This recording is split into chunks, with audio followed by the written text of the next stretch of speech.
Welcome back to another episode of The Adversity Advantage. I'm your host, Doug Bopst, and today's guest is Jillian Turecki. Jillian is a certified relationship coach. She's a teacher and writer who for 20 years has taught others how to transform their relationships with themselves. She is also the host of the popular podcast, Jillian on Love. Today we talk about why it's important to reflect on past relationship patterns and how to communicate them effectively to a potential partner.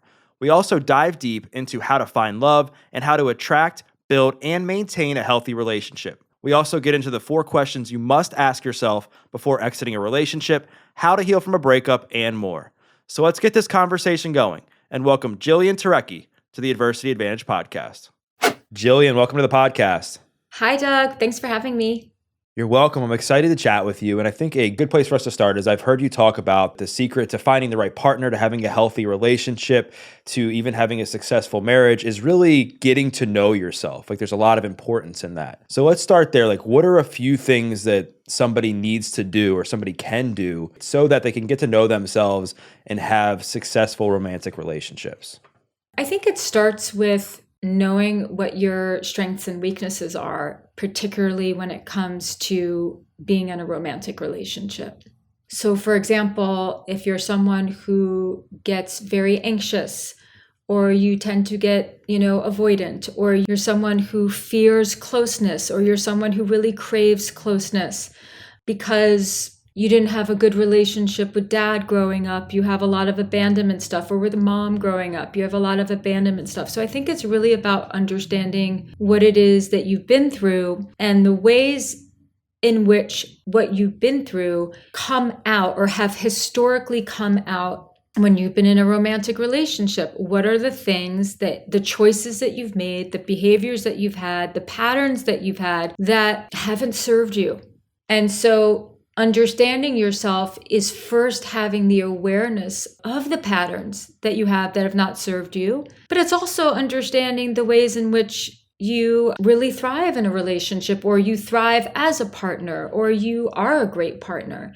So I think it begins with that because, look, we are all humans trying to do the best that we can, and we will all act out in our relationships from time to time, and we'll have our little adult temper tantrums from time to time. And that's just sort of the way it goes. And none of us want to be left. None of us want to be rejected. None of us want to be abandoned. So we're all in the same predicament.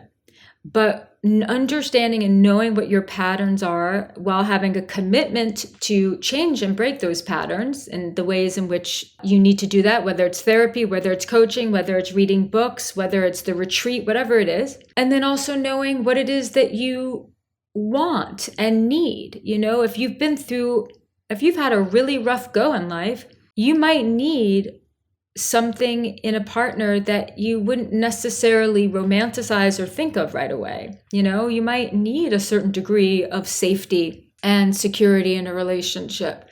So I'll start with that, see where that takes us.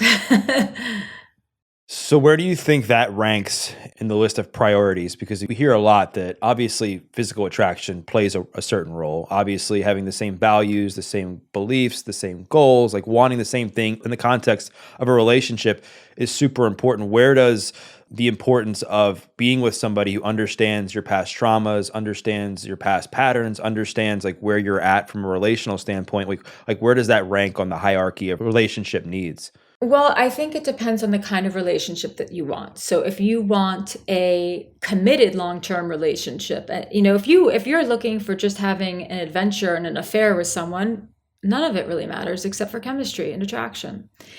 But if you actually want a relationship that's committed, then I think it's very important that you understand each other's past and traumas. It's not a pass. You don't get a hall pass for treating someone badly or for behaving badly in a relationship because you've been through trauma. But I think that there should be transparent conversations about, look, this is what I went through. This is what I struggle with. This is what I'm working on. I'm committed to really owning my part when I mess up. And when I mess up, please let me know and hold me accountable. That's next level. And that's not what a lot of people do, but it is really next level.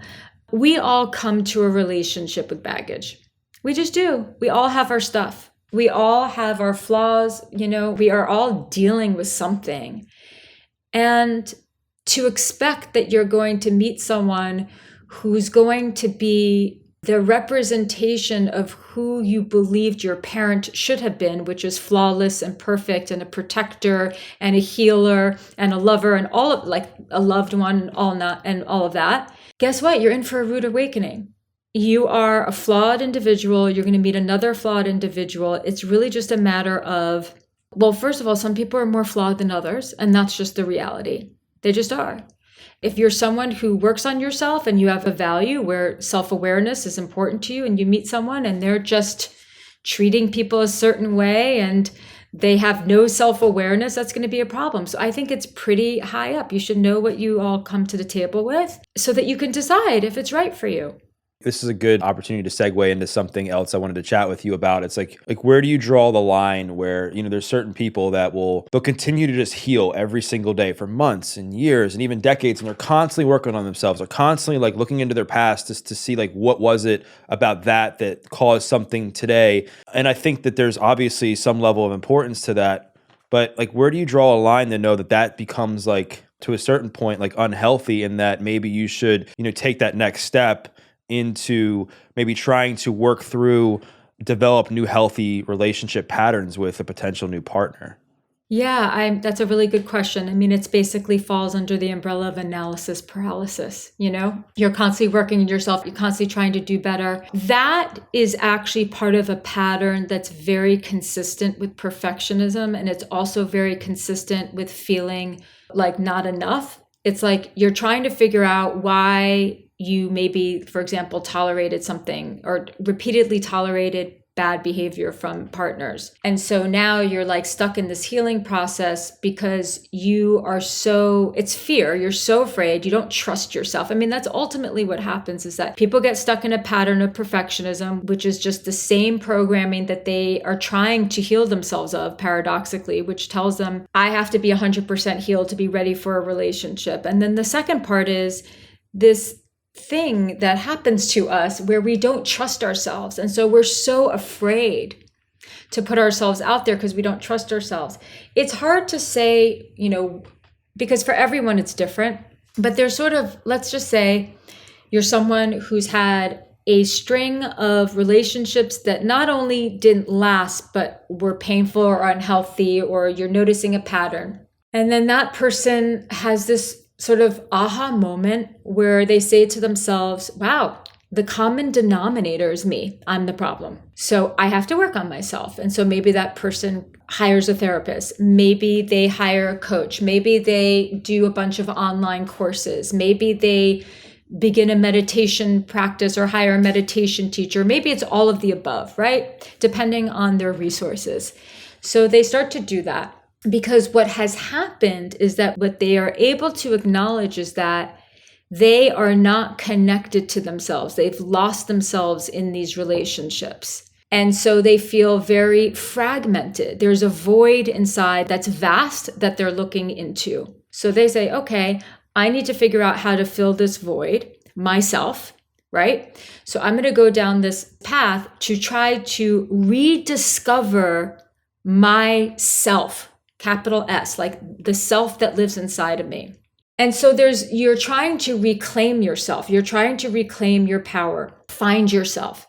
And then we get to a point where, and this is sort of phase 2, where it's like, okay, now it's time to lose yourself again. And it doesn't mean lose yourself in the way that you did in the beginning, or in the past, I should say. But you have to then now step out of yourself, join, another person, and learn further your healing through practice. Because there's only so much studying we can do. At some point, we actually have to put things into practice, and we have to face our fears of being hurt again. We have to face our fears of not being enough. We have to face our fears of not losing ourselves, because it's how we respond to these fears while we're in a relationship that is reflective of the growth and of the progress. And so people get very, very trapped in the healing phase because they're terrified. I mean, if you peel away the onion far enough, what you will find is just the same fear that's been motivating them all along, which has been the fear of not being enough and the fear that they just won't be loved. So where is that line? It really depends on the person. It depends on how dysfunctional they are and have been, how much pain they've caused to themselves and to others. So I can't say that it's, where I would draw. There are some people I work with and they think they get out of a relationship and they're like, I have to work on myself. And I say, no, you actually have to jump right back into another relationship. There are some people I say that to. Most people say, yes, you need a timeout and you need to work on yourself. But there's this theme in the current pop psychology zeitgeist right now that's saying you have to take all this time to work on yourself. For some people, working on themselves is getting in another relationship and getting into another relationship quickly because their pattern is to mourn over someone who's not worth mourning over for years. And that's their pattern. They get stuck in that. So it's so case dependent. We live in a world where it's two extremes, right? You have the one side that's like, there's people that just constantly jump from relationship to relationship to relationship to relationship, which is super unhealthy at times, right? Except for like the cases that you just explained.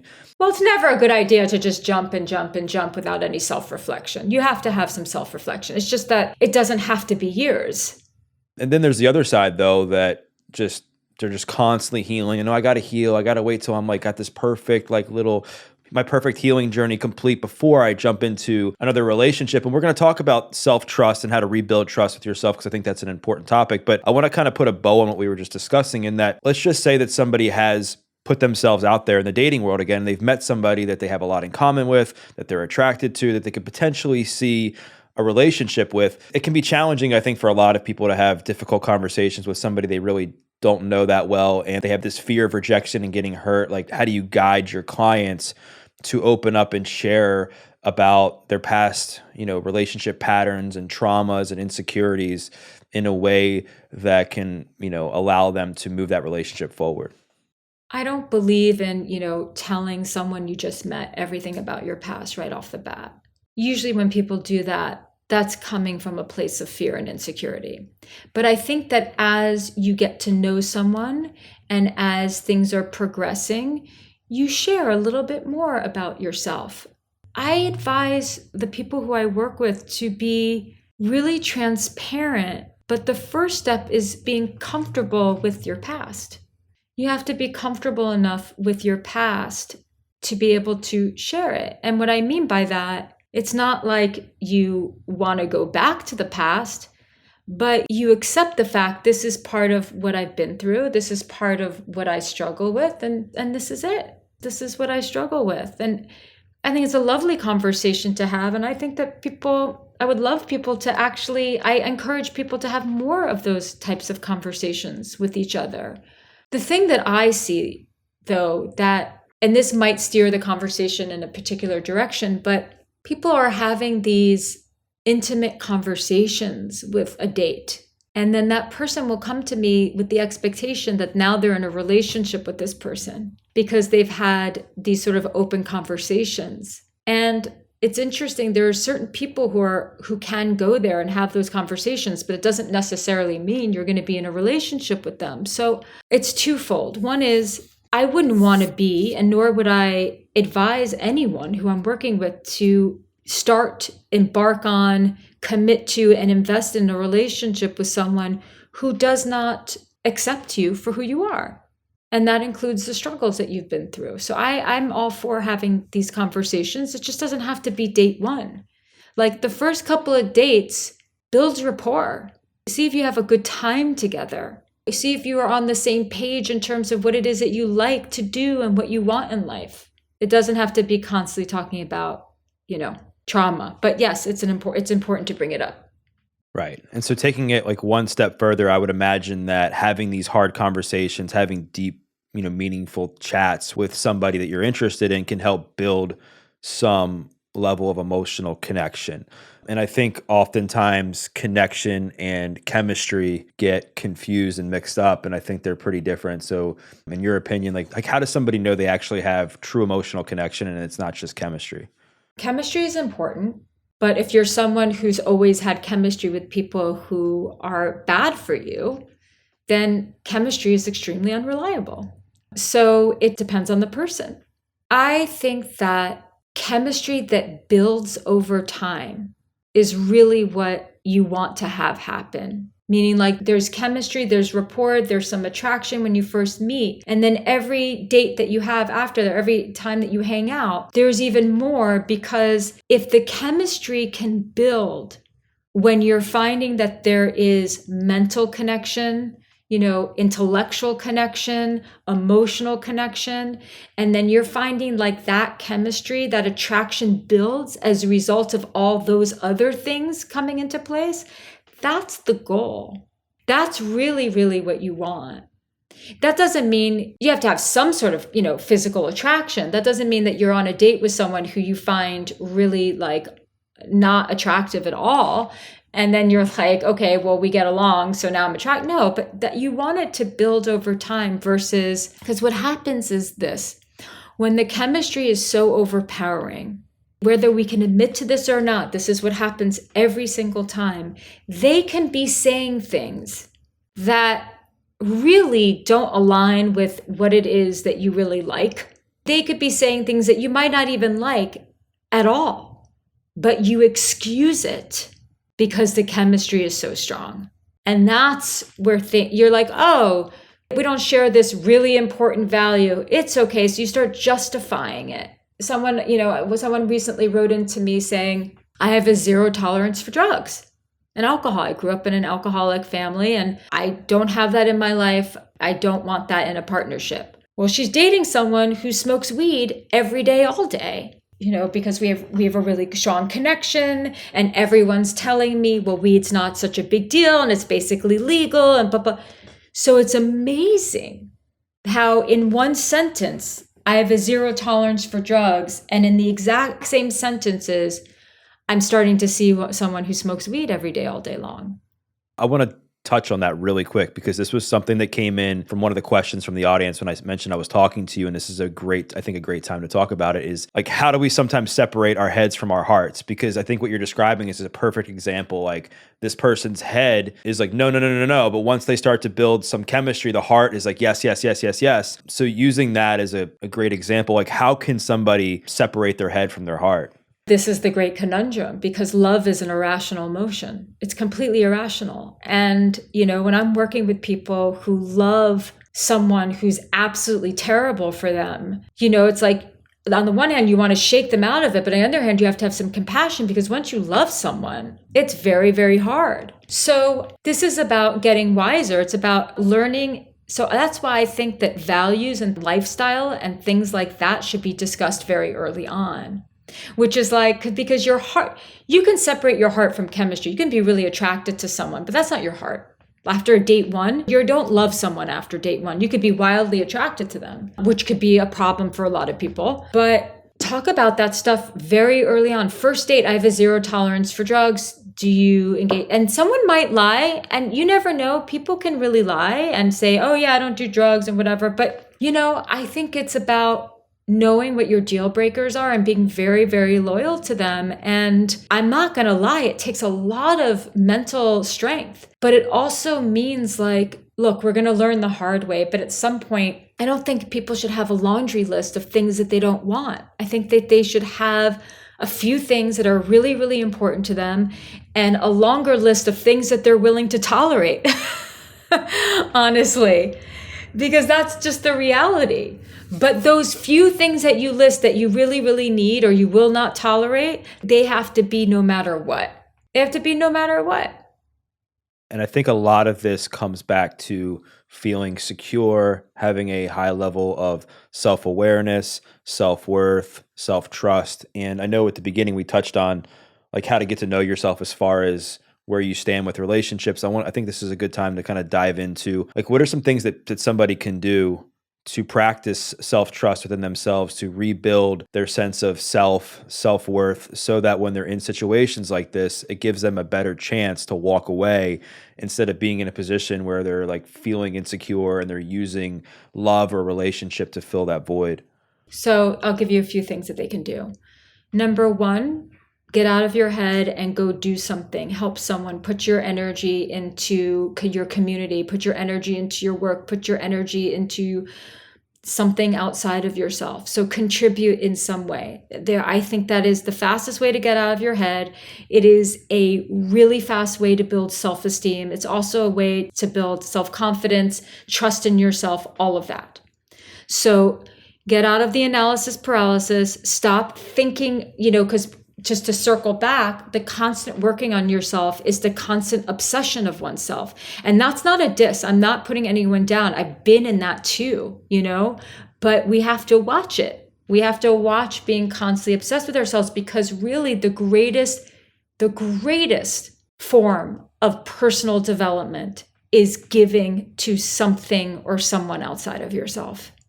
And that is just the bottom line. It's a fact. And then another thing that you can do is meditate.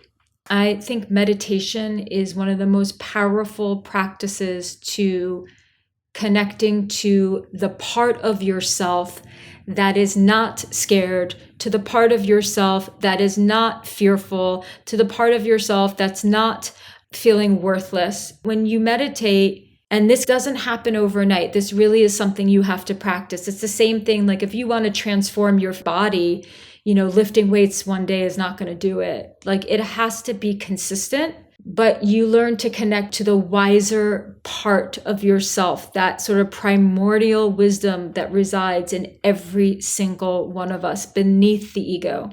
So that's another way. For some people, because I really don't believe there's one size fits all, except for, giving outside of yourself and meditation. But some people, they need to spend more time with friends. They need to build their community a little bit more. Some people, they need to spend more time in nature. Some people need to make up with their parents. Some people need to reconnect with their sibling. Some people need to spend some time alone. So I really try to advise that specifically for the individual. But yeah, those are some things to start right away. It's such great points, because it's so important to not fall into that trap of either consistently being in that healing journey and not really, putting yourself out there to co-regulate with other people, and then also being on the other side where, you're not building your self-esteem at all, and you're not doing any kind of work, and you're just kind of bouncing from relationship to relationship and using love and relationships to fill a void. I want to talk about some keys to a healthy relationship, and some that often get overlooked. So obviously, like communication, dealing with conflict, having common beliefs, like all those things I would imagine that most people understand are very important for a relationship to succeed.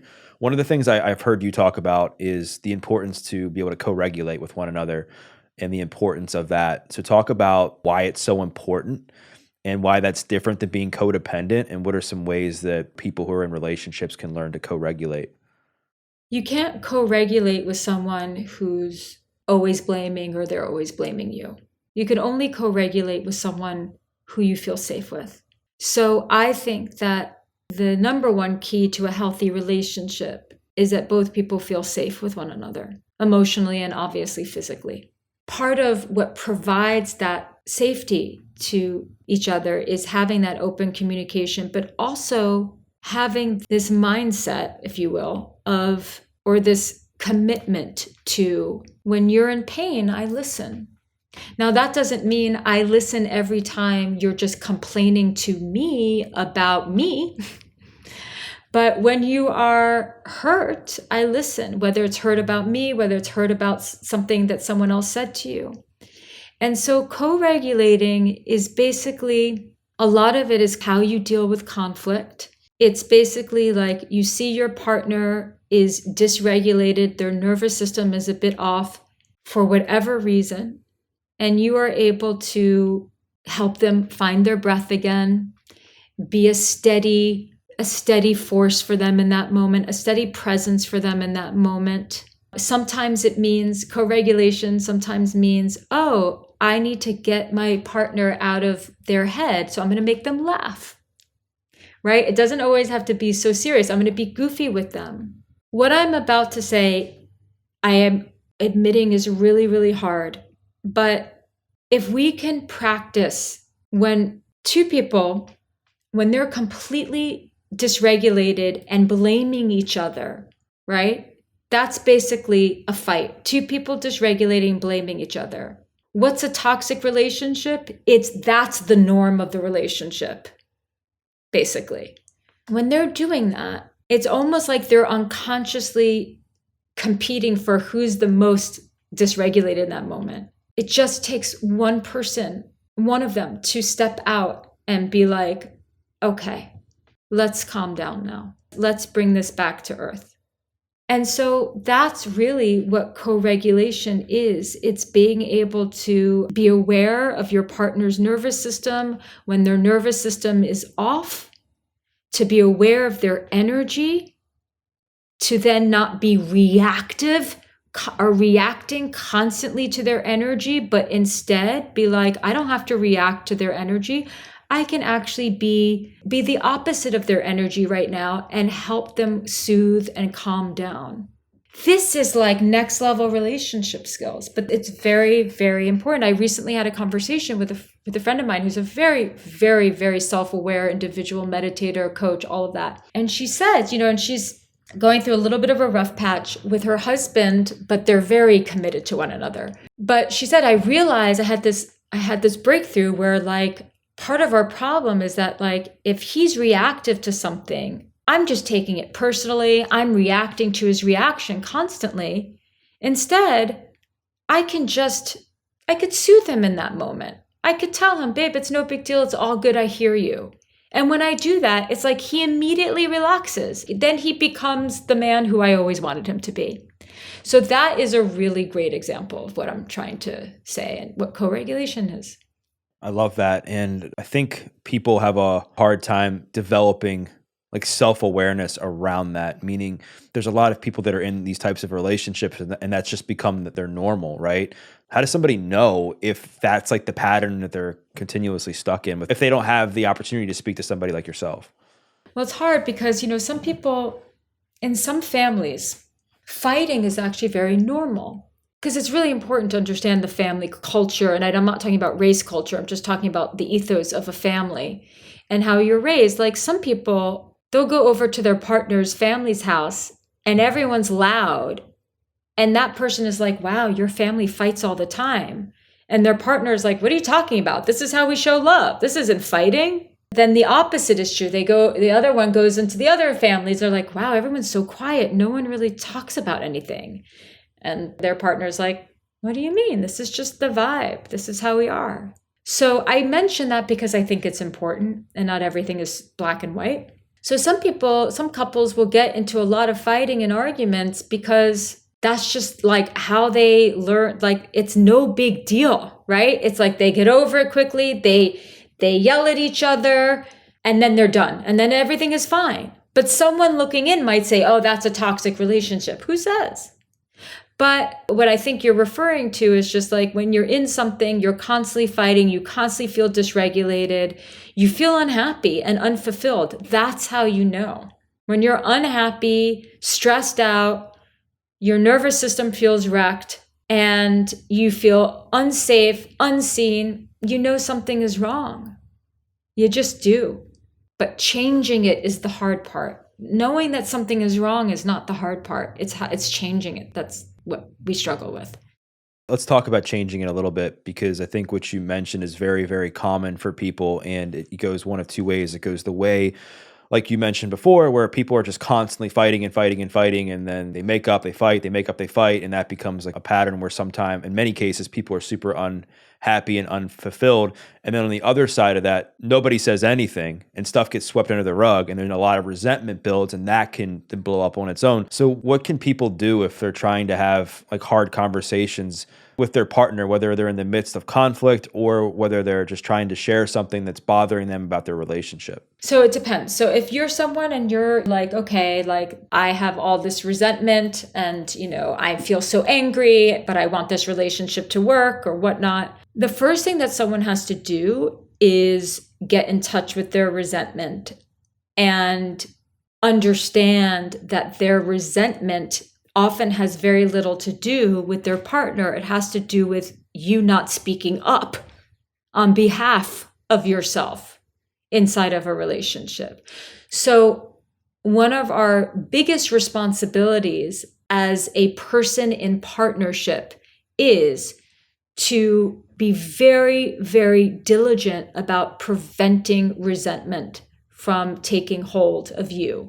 Because as soon as you are resentful, you poison the relationship and you poison yourself. So it's really important not to be resentful. But we get there. So the first thing is just to say, okay, this is my responsibility. What have I not been saying that I have really needed to say? And then you build the courage to say it, because the elephant in the room needs to be called out, it needs to be named, and it needs to be like kicked out of the room. And then you say it in such a way that doesn't put the person on the defensive. You don't automatically blame them. You never do this. You always do this. Like, you need to ground yourself and literally say, I have been not saying something that I need for a really long time, and that's not your fault. That's my fault. That's my responsibility. But I noticed that I'm like really frustrated. And so can we have a talk about it? And that's an opportunity to have the conversation. Look, I'm giving you sort of the Reader's Digest version. I mean, there are some people who've been married or in partnership for 20 years, and there's layers and layers and layers to that resentment that needs to be peeled away with the help of a third party. If you're in that kind of situation where it's just so layered, it's very difficult to do that on your own. That's why there are third party help that exists. Right. And I'm not expecting this episode to like save anyone's like marriage or relationship, so to speak. I just hope that it opens people's eyes. But you never know. Yeah, it could, right? Yeah, you never know. But hopefully it opens people's eyes to say, wow, like maybe I should take a look into this, or maybe I need to do better, and then be proactive about like setting up, more check-ins with your spouse or your partner, whoever it is, to make sure that you guys are on the same page with everything. One of the questions that came through as well, which is, I guess, probably the next phase of what we're talking about, is let's just say somebody's not happy in a relationship. They talk to their partner, they want to try and make it work, and they're expressing their concerns and that sort of thing. And the other partner isn't interested in changing, but wants to kind of just stick around in the relationship. And we see this a lot. Like, how does somebody know when it's time to just walk away? It's funny. I think that is the question that I get the most. When is it time to walk away? I think that if you are in a long-term partnership, or just a partnership that you care about, that you've invested a lot of your time and energy into, it's meaningful to you. You don't walk away until you take full responsibility for your part. And that you need to know 4 things. What are their needs? What are my needs? Have I been meeting their needs? And have I been asking for what I need? Those 4 things. And if any of your answers to those questions is a no, it's not time to leave. You need to figure that out first. Because people don't end relationships where their needs are being met. And when I mean by needs, I'm talking about their need to feel loved, their need to feel like they matter, their needs for security, their sexual needs, their needs for just life in general. They don't walk away from each other if their needs are being met. So we have to always ask ourselves, how have I been as a partner? Not just how are they as a partner?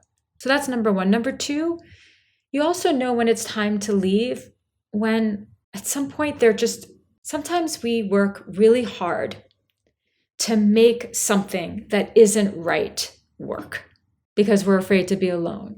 Because we're afraid to fail. We're afraid to be that person, a divorced person. We're afraid to give up.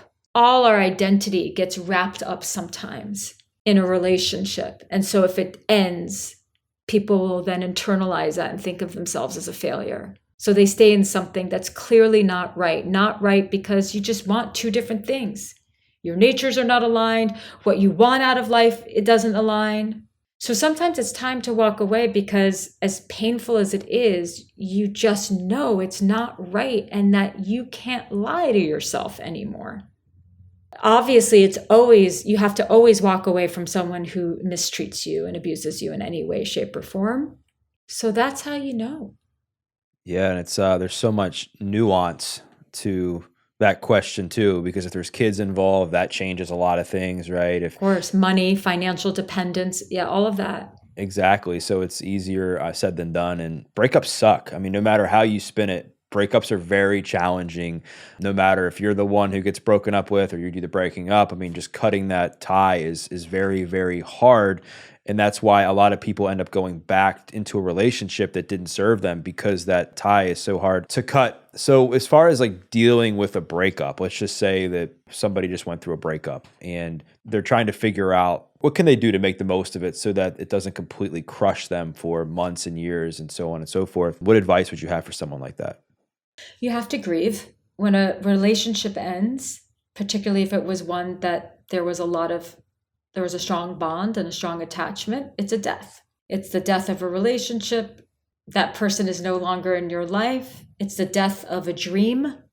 So you really do have to give yourself some grace and allow yourself to grieve that person. You might have to go into therapy to help you grieve. And as you grieve, and I just did an episode on my podcast on heartbreak and moving on, where I go deep into the 5 stages of grieving. But during that process over time, you learn to process, and you want to, ultimately what you want to eventually arrive to is an understanding of your part, and as well an understanding of their part. Just having some insight into it. Because what people do is that they go back and forth between blaming themselves and blaming the other person. And eventually what you really want to arrive at is, it was what it was. Like, it had to be. Like, this was the level of consciousness that I was at that time. This is what I was capable of. And no one likes to hear this, but figure out what the lesson is. Like, are you going to look at that breakup and give it a meaning that it means that, like, you suck and you're not worthy and you're not lovable, or all men suck or all women suck? Or are you going to be like, no, like, I clearly had a lot to learn and I'm going to learn the lesson. I think having that mentality and that approach is so important with all things that people go through in life, that, quote unquote, this is happening for me mentality. And what can I learn from this? How can I grow from this? Take time to acknowledge and accept the situation as it happens, but also take some time to self-reflect and understand like how that can help you grow as a person. And one of the things that comes to mind is I was having a conversation with somebody a few years ago who had been really hurt in a relationship, and they were afraid to put themselves out there again. One of the things I said was, listen, like, it's really painful where you're at right now, and you're worried about experiencing some level of pain of putting yourself out there and getting rejected. But would you rather be rejected by somebody else, but you at least put yourself out there to believe that you were worthy of, finding another person again? I just think perspective in that is everything. It's everything. It really is. But first you got to lick your wounds a little bit and feel sad and feel angry and go through all the different emotions, hopefully with help, because some breakups are so emotionally catastrophic that you really do need help, someone to help you kind of process your grief. Right. And some of these breakups were inevitable based on, kind of like some of the same themes of the conversations we've been talking about, where you end up meeting somebody and you have some non-negotiables, and you end up like getting emotionally connected to them in some way, or you have some chemistry or whatever you call it in that moment. And then you end up like sacrificing your non-negotiables, and they end up like costing you like long-term, because, the non-negotiables are non-negotiables. And eventually you're going to get to a point where you're like, man, like, what am I doing? Like, wait a second. Along those same lines, what you see a lot of as well is that how does somebody truly know if like somebody that they're communicating with is actually interested in them? Because I think what you'll see is people will continue to put their best foot forward. They'll try to like convince this person to be in a relationship with them, or try to impress them to like maybe get them to show a sign of affection or whatever. Like, what are your thoughts on that? It's funny because men have a different perspective and women have a different perspective of that, So how do you know someone is into you? It really just depends on who I'm talking to. But basically, generally speaking, that person wants to spend time with you. They want to connect with you. They want to call you. They want to see you.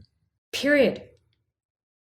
Like, if they're not actually showing interest in wanting to spend time with you, and spend more time with you as the weeks progress, they're not that into you. Like, how do you know they're interested in you romantically and they're not just putting you in the friend zone? And Okay. Are you asking for a friend? Oh no, just curious. Just kidding. If you're being put in the friend zone, someone obviously likes you, but you can feel that they're not sexually attracted to you. And that's energetic. You can just tell by the way they look at you. You can tell by their body language if they're touching you a lot and whatnot. So if you're being friend zoned, you're not getting any romantic vibes from them. But someone who's just interested in you sexually, but doesn't really have an interest in you beyond that, yeah, they'll hit you up to hang out because they're lonely or they want to have sex or whatnot, but they're not actively interested in knowing more about you. And actually, if you're being friend zoned, that person is not really, they want to hang out with you, but they're not really interested in getting to know you very deeply. They're not asking you questions. They're not curious about you in a way that a friend would be. Right. Okay, that makes sense because I think Does that clarify? that does clarify because I think sometimes those two things can maybe be mixed when people are starting to get to know each other, and like you have two people that maybe are just trying to figure out what they want as far as dating in a relationship, and you're like, oh, this seems cool. I can just spend some time with them while I'm waiting to like meet somebody that I'm actually attracted to. Exactly. So if you're someone who prefers to be pursued, you feel clearly pursued. That person is wanting to make plans with you. They are wanting to do nice things for you, but not just, I'm not talking about love bombing. It's like they actually want to know more about you. Like they're just really interested in you. If you're someone who likes to pursue, the person you're pursuing is very, very receptive to your advances. What are your thoughts on chivalry? Like along those same lines, what are your thoughts on chivalry? I mean, I personally love it, but I'm a heterosexual woman. So I love, and I'm of a generation that likes chivalry. I love chivalry. Now, you're not going to have my heart just because you're chivalrous, because there's more, I need to know more, but you're certainly not going to get a second date if you're not chivalrous. Like but this is so personal. Like, yeah, open the door for me. I like that. I love that. Like if we're exiting a room and you allow me, not just me, but any woman to go first. I love that. And I have like a really good friend of mine is a gay guy, and he's so chivalrous to every woman. I love that, and he does that with his partners. That's just him. So it's personal. Not everyone is like puts such a high value on it. I just really value it. I find it very attractive. And I think it's important that if you're somebody who values chivalry and then the person that you're dating doesn't, there's probably going to be some sort of problem, right? Because you're somebody that like wants to kind of lead and take care and nurture and stuff like that. And then if that person isn't receptive to that, I'm sure that would potentially cause some problems. It won't nurture the attraction between the two people.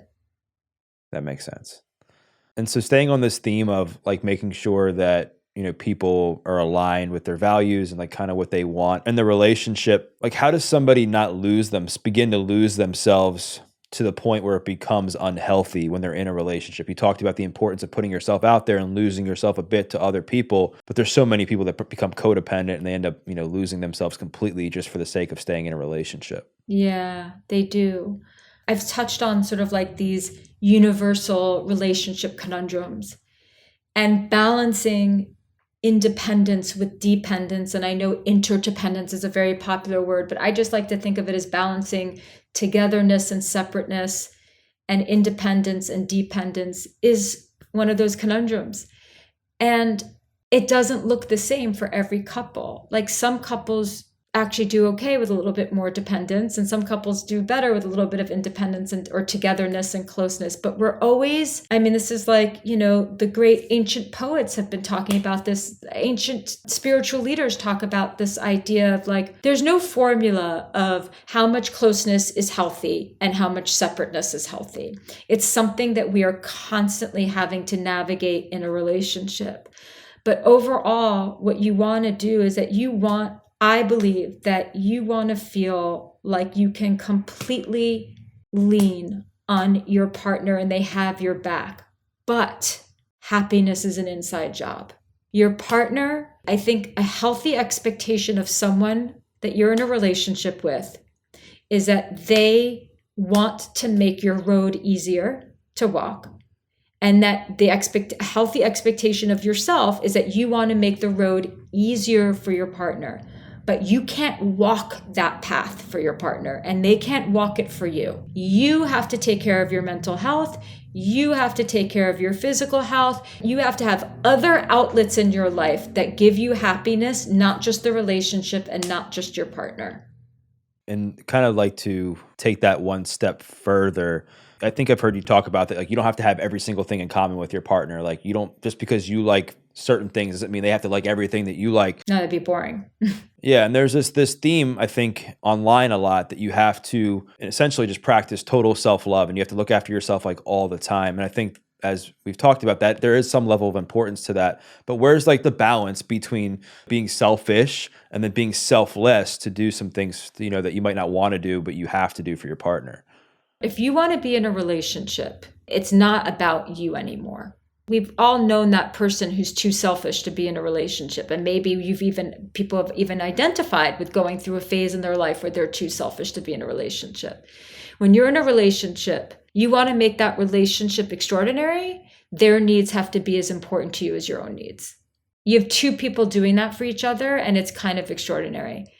Yes, you have to work on loving yourself, but that doesn't mean that you don't fall apart and sometimes, because life is hard and your partner isn't there to kind of help you pick up the pieces. I mean, we're never going to love ourselves 100%.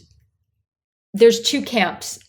You don't have to love yourself at all to be in a healthy relationship or in a relationship at all, or you have to completely love yourself to be in a relationship. Both are not true and both are true.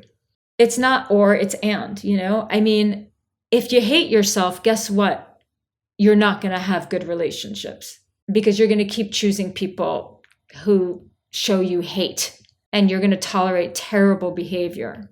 But we also learn to love who we are more when we're with someone who loves us. And we're not going to always have it all together. And we need to be able to lean on our partner once in a while. I mean, we're going to feel extremely vulnerable and weak sometimes in life. And I think that the whole point of being in a partnership is to have someone who's consistently there to help you pick up the pieces when life gets really difficult for you. But we also have a responsibility to take care of ourselves so we're not just showing up to the relationship a shell of who we are, expecting the relationship and the other person to fix us. That's another balance. You know, there are people who are like, well, I have to just work on myself. I can't tell my partner what I'm going through. No, you have to tell them. You have to be vulnerable. Listen, you know what's an act of real self-love and self-confidence in a relationship? Having the courage to admit when you're not okay, when you're having a really hard time. Not just having a hard time in the relationship, just having a hard time in life. I'm not good today. That's different than every day you're not okay and every day you're struggling with your mental health and you're not doing anything about it and expecting your partner to do everything about it. So it's two different opposite ends of the spectrum.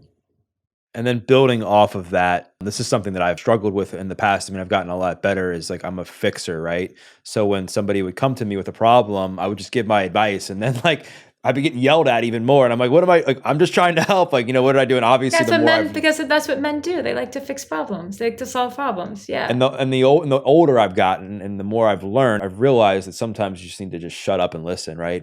However, there's certain times where I think maybe your partner wants some level of advice because they trust you. So do you think that it's up to the partner to say, hey, listen, I'm having a really hard time. Like, I'm super stressed out at work. My boss, this and this and that. I'm just looking for some advice right now. Or I'm just looking for you to listen to me. Do you think it's up to the person who's like communicating with their partner to kind of tell them what they need?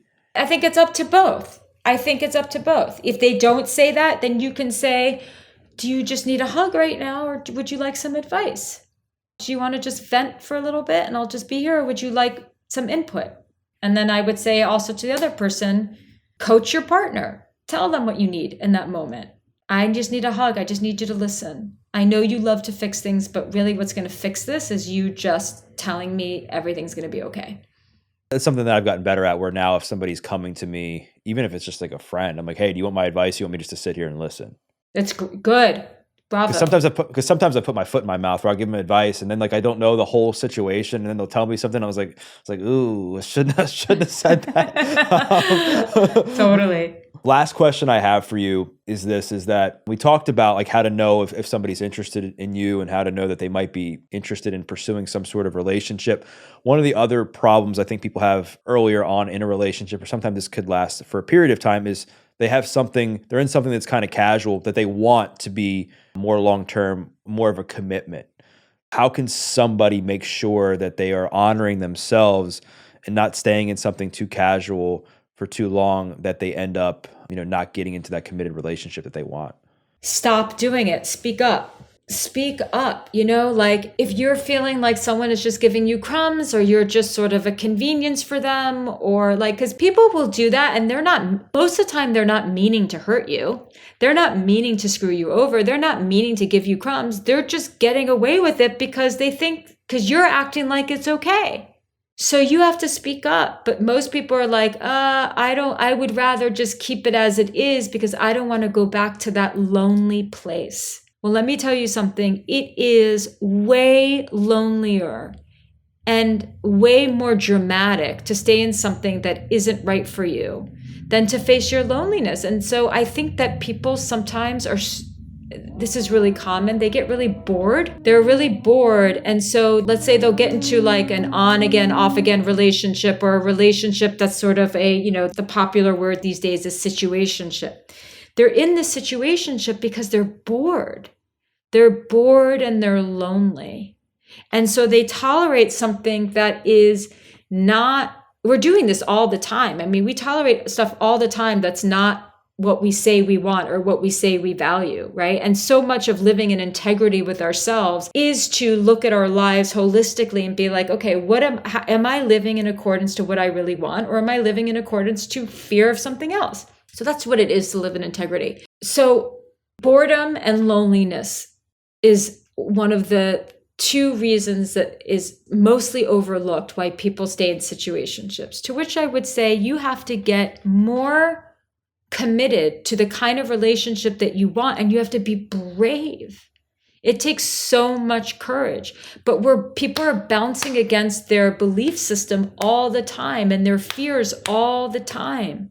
And that's what keeps them in stuff. And I, through my platform, through the coaching that I do, through the courses, it's like, I just want to empower you to be brave and to not tolerate that if that's not what you want.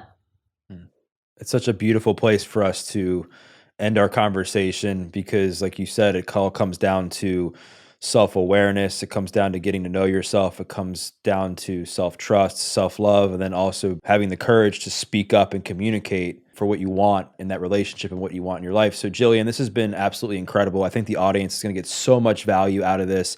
And with that said, if they want to connect with you, if they want to listen to your podcast, if they want to check out your courses, like where's the best place to do that? So you can go to my Instagram, which is at Jillian Turecki, also on TikTok, but I would go to Instagram first. And JillianTurecki.com is my website where you can learn all about my courses and whatnot. And my podcast is called Jillian on Love, and you can get that wherever you listen to your podcast. So basically, if you know the correct spelling of my name, you will find me. You will find me. Yeah. I will make sure to include the links to that stuff in the show notes. And for those listening, what I invite you to do is to share a takeaway. Maybe it was something that Jillian said about getting to know yourself, or the importance of self-trust and self-love. Maybe it was something that she said about communication when you're unhappy in a relationship, or knowing when to walk away. Maybe it was something that she said about co-regulation, or how not to lose yourself in a relationship. Whatever it was, share your takeaway and tag Jillian, tag myself, because we'd love to hear your feedback. And we once again thank you for listening to this episode of The Adversity Advantage. I'm your host, Doug Bopst. We'll see you next time.